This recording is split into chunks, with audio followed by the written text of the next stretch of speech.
The title of this episode is Slow Your Roll.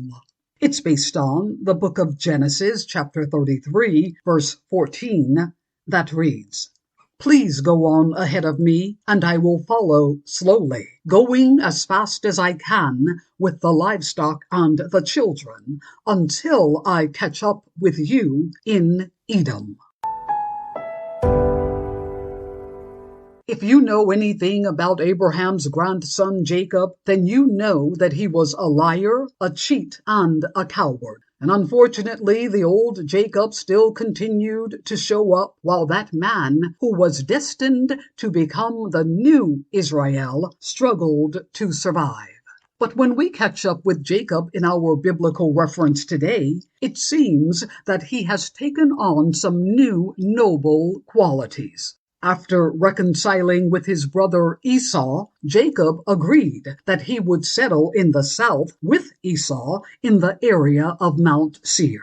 Instead, Jacob allowed Esau to go a few days beyond him and then headed north towards Succoth instead of south towards Mount Seir. Jacob told Esau that he was going to slow down for the sake and safety of the livestock and the children, when he really just wanted Esau to get far enough out of sight so that he could go in another direction.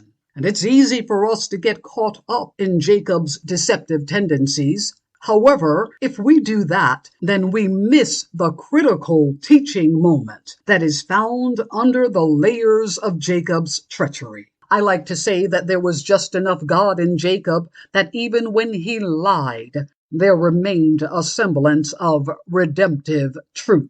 Slowing down for the sake of nursing animals and children is a caring thing for someone in leadership to do.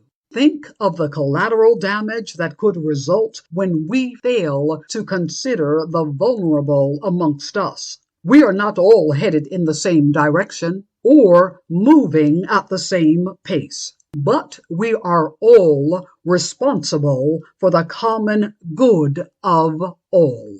Saints of God, we have without warning entered a season that could change the world as we know it forever. It is incumbent upon each of us to know the truth and govern ourselves accordingly.